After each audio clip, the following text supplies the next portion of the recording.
El golpe de Estado al presidente de Perú, Pedro Castillo, hoy detenido ilegalmente, ha desatado protestas sobre todo en el interior del país, pues quienes votaron por un mandatario que no provenía de las élites fueron los pueblos indígenas de las periferias, los históricamente excluidos, hartos de los mismos políticos atornillados en el Congreso que han quitado presidentes a su antojo. Pedro Castillo es del norte, pero quienes más están movilizados son los del sur, donde está la mayoría de las riquezas del país y la misma proporción en pobreza. Se las están jugando todas, exigiendo una constituyente para modificar la estructura que no permite la igualdad. Hasta la realización de este programa van registrados 52 muertos y más de 1000 heridos. Estados Unidos y Europa apoyan al gobierno de Dina Boluarte, a quien los manifestantes exigen su renuncia, se hagan elecciones y se modifique la Constitución. Campesinos, movimientos sociales salieron de varios puntos del país a Lima, la capital, en lo que han llamado la toma de Lima o la marcha nacional. ¿Se lograrán los objetivos? Perú, el entramado tras el golpe de Estado. Pongamos el punto en la I.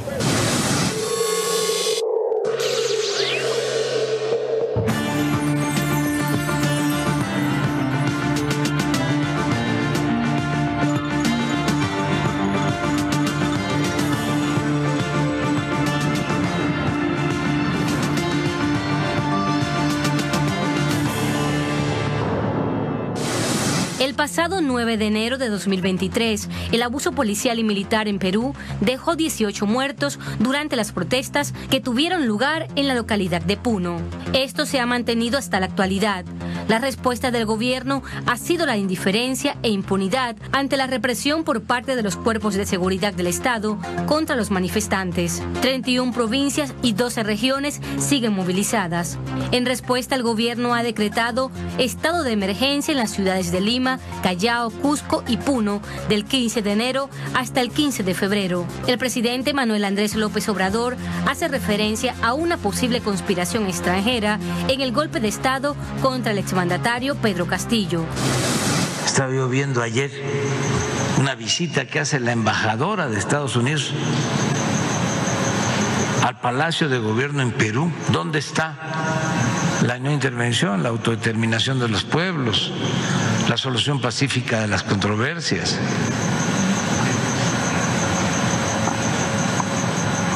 A lo mejor esto ni lo sabe el señor Blinken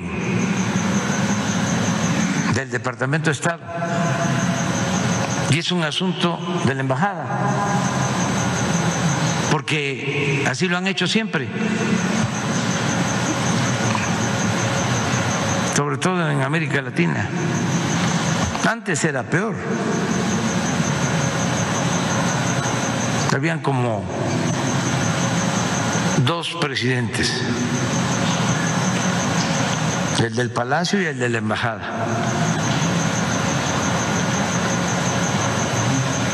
Y ponían y quitaban a los presidentes a su antojo.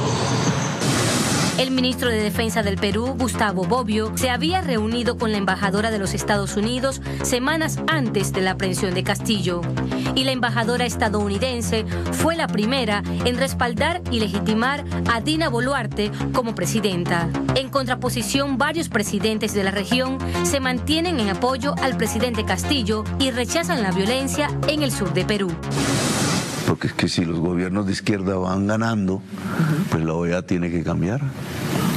Y entonces, ¿qué mecanismo más fácil que es que tumbar gobiernos de izquierda elegidos legítimamente por el pueblo? Pasó en Paraguay, pasó en Honduras, pasó en Brasil, imagínate.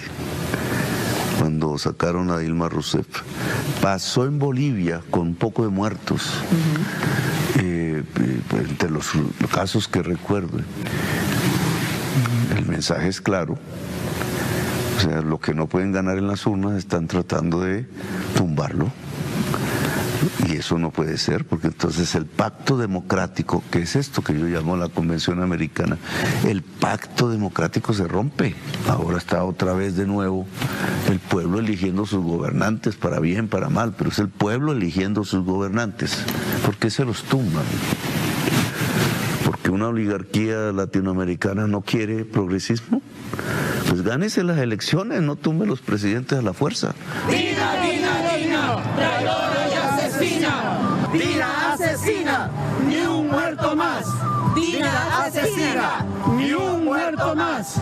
Congreso, escoria, el pueblo te repudia. Congreso, escoria, el pueblo te repudia. ¿Qué queremos en Perú? Asamblea Constituyente. ¿Cuándo? Ahora. Cierre del Congreso. Cierre del Congreso. No es de sorprender que Estados Unidos también haya estado involucrado en este hecho político que fracturó nuevamente la democracia peruana. Pero ante el golpe de Estado, ¿quiénes son los que han salido a las calles? Las movilizaciones en el sur están compuestas por campesinos, agricultores y personas que se ven representadas en el presidente Pedro Castillo. Porque él viene de allí, de ser un maestro rural que alcanzó a llegar al poder por el enorme descontento de la población debido al abandono en políticas sociales sobre este sector. No se puede olvidar ni obviar que en las periferias donde más se registran las protestas están siempre y han estado los pueblos indígenas, víctimas históricamente del abandono gubernamental y la discriminación social, política y racial que hoy se instala en el seno del gobierno que dirige Dina Boluarte.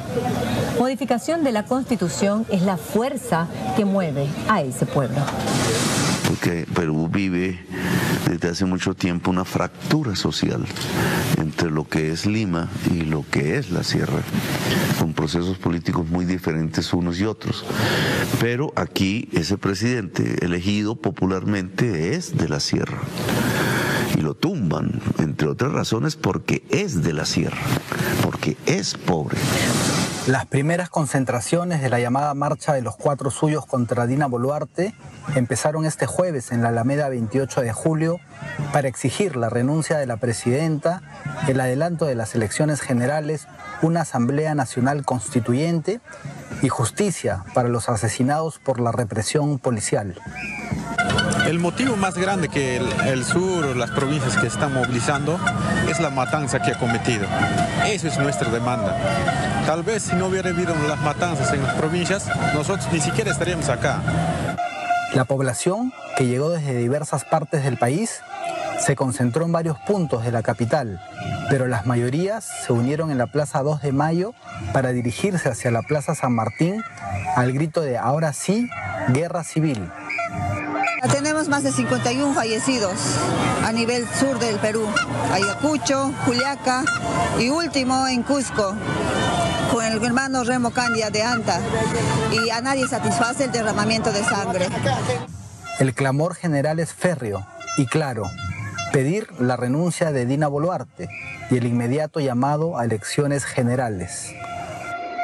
Esperamos que Dina Boluarte renuncie, es una usurpadora, una asesina. Lo que le espera a esta señora en los foros internacionales es simplemente la cárcel. No les va a alcanzar la vida a todos estos golpistas y asesinos pagar por todo el daño irremediable que han ocasionado. Más de 50 muertes, más de 53 asesinados, que son las cifras oficiales. Hay todavía reporte de desaparecidos. Realmente estamos viviendo una dictadura cruenta, sangrienta, y esperemos realmente que esta movilización termine de acabar con esta dictadura, ¿no? Daño irremediable causado por las muertes, pero también se origina por las abismales brechas sociales y económicas existentes en el Perú. Que nosotros no tenemos justamente de repente las calles pavimentadas en la parte de agricultura y en la parte de ganadería abandonados, mientras que justamente están llevando a otros países, esos minerales, nuestra riqueza que tenemos en diferentes partes del Perú. Todo apunta a que la población seguirá protestando hasta que Dina Boluarte deje Palacio de Gobierno y convoque a nuevas elecciones. Ramiro Angulo Maquiavelo, Telesur, Lima. Es el mismo guión utilizado una y otra vez contra los pueblos del continente. No cambia y tampoco cesa. Se busca como de lugar someter a los pueblos de la región. En Perú, el Congreso, que en diciembre pasado detuvo y encarceló al presidente sin ninguna orden judicial, ahora de manera increíble aprueba y legaliza la injerencia extranjera. En octubre de 2022, el Congreso del Perú aprobó con 99 votos a favor el proyecto número 3287 que autoriza el ingreso de unidades navales y personal militar extranjero con armas de guerra en su territorio. Esta medida avalaría la injerencia extranjera justamente cuando la OEA decidía visitar el país andino para seguir de cerca la crisis política. En la actualidad, quienes protestan denuncian que esta decisión parlamentaria pretendía blindar las acciones posteriores que llevaron al golpe de Estado contra el presidente Pedro Castillo.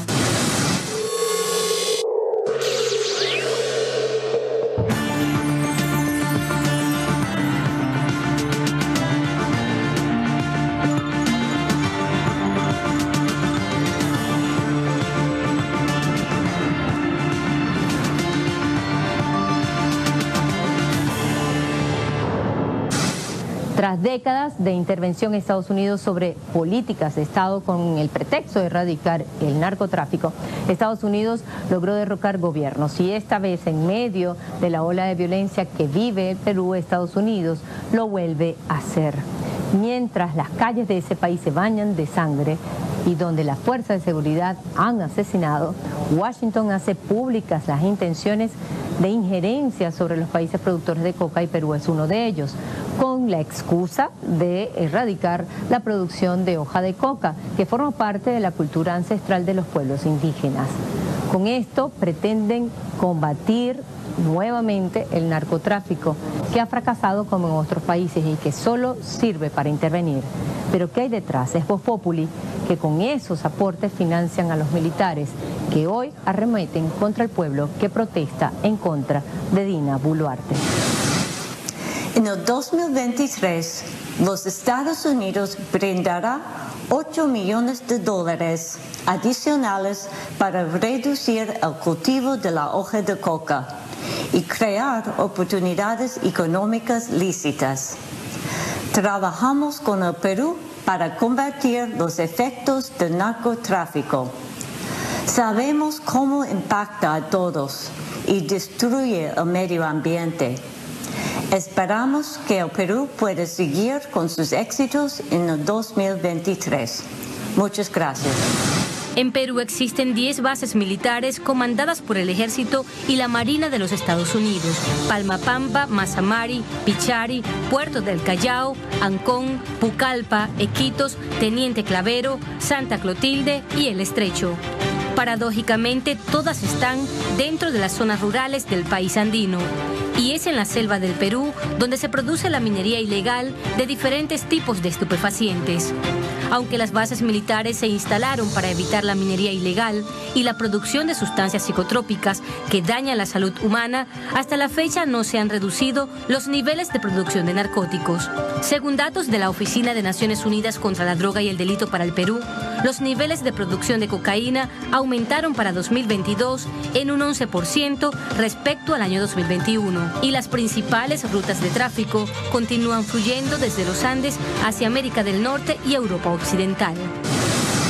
Efectivamente, el narcotráfico, la producción de cocaína en Perú, aunque no se habla mucho, es importante. Perú es el segundo país productor en el mundo. Después de Colombia, Perú produce 22% de la cocaína a nivel mundial. Y eso no ha tenido mucho impacto al nivel de la inseguridad interpersonal en el país. Eso pasa completamente desaparecido porque hay ya toda una red de control del comercio y de lavado de dinero, precisamente, que hace que Perú no es como la Colombia de los años 80-90 o como México actualmente, ¿no? No hay guerra de pandilla abierta con un sufrimiento de la población, pero es un tema fundamental porque tiene repercusión precisamente en el control territorial y también, por supuesto, en la economía peruana. Obviamente, no ha tenido absolutamente ningún tipo de impacto en el control de la producción de cocaína en el Perú, ¿no? Eso se supiera. Generalmente, cuando hay presencia de tropas estadounidenses,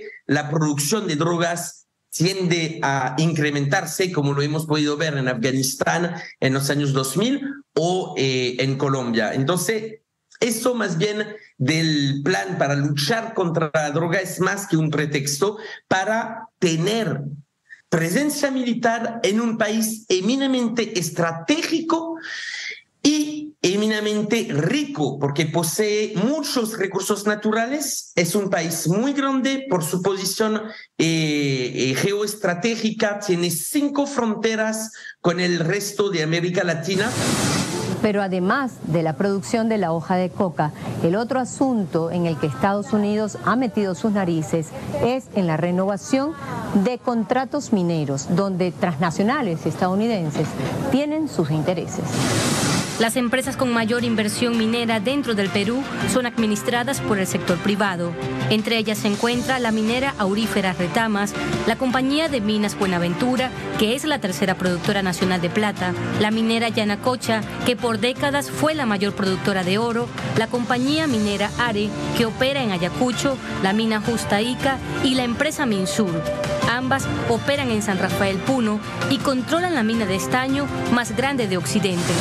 Lo que sí es verdad es que a partir de 2023 hasta 2028 se están renegociando, o Perú vuelve a entrar en proceso de renegociación de los contratos leyes, es decir, de las concesiones mineras y petroleras y gasíferas para las empresas extranjeras. Y creo que Pedro Castillo, viniendo de este mundo popular que quería más igualdad, yo debo añadir que en las zonas mineras son donde se encuentra las más grandes tasas de pobreza en el Perú. Entonces hay una injusticia de ser un mendigo sentado en un banco de oro, ¿no? Como se decía aquí en Perú. Entonces, Pedro Castillo conocía esta realidad, y yo creo que ha sido juzgado poco fiable para volver a firmar estos contratos leyes. Y por lo tanto, yo creo que hubo un sector de presión adicional que se sumó a intereses políticos y oligárquicos nacionales para lograr la destitución de Pedro Castillo, para lograr el golpe contra Pedro Castillo. Este panorama político de Perú implica una alteración del orden democrático en la región, donde se fortalece el ala progresista y se debilita la influencia de los Estados Unidos sobre los países y sus recursos. En el aspecto geopolítico queda claro que si se consolida un gobierno progresista en el Perú, significaría la oxigenación de organismos regionales alternativos como la CELAC, UNASUR, ALBA, TPC. Por primera vez en la historia, además, como repito, del gobierno del general Velasco Alvarado, una esperanza popular ha puesto a una persona humilde, a un maestro rondero, campesino a la cabeza del Estado. Es decir, que democráticamente la gente ha votado por alguien como ellos para conducir el país y cambiarlo profundamente. Y es este relato democrático que ha sido totalmente roto por la oligarquía y la élite limeña, más que todo, con el golpe contra Castillo el 7 de diciembre. Eso es muy importante y eso explica incluso la movilización popular hasta el día de hoy. Entonces, en términos geopolíticos, para instancia internacional, regional, UNASUR, ALBA, CELAC, etcétera, como digo, ¿no? Perú es un país estratégico porque tiene frontera con varios países de la región, tiene frontera con Colombia, con Ecuador, con Brasil, con Chile, con Bolivia. Entonces, diría yo que sería el territorio, incluso si nos referimos también a su pasado colonial, debería ser el terreno idóneo para la integración regional. lamentablemente no es así, precisamente por el dominio de la oligarquía, la presencia también de Estados Unidos y otros factores que explican la dificultad de tener un gobierno progresista en este país. La historia del Perú se continúa escribiendo. El escenario en el continente se configura de manera tal que un gobierno progresista en el Perú debilita aún más ya al hegemón golpeado, Estados Unidos. Tras la violencia, en Perú se teje un entramado que va más allá de las acciones golpistas del Congreso, que busca más bien instalar la idea de que un gobierno progresista en este país es imposible. A Pedro Castillo no lo dejaron gobernar ni un solo día y los medios de comunicación no dieron tregua. Seguiremos el desarrollo de los acontecimientos en ese país. Pusimos el punto en la I.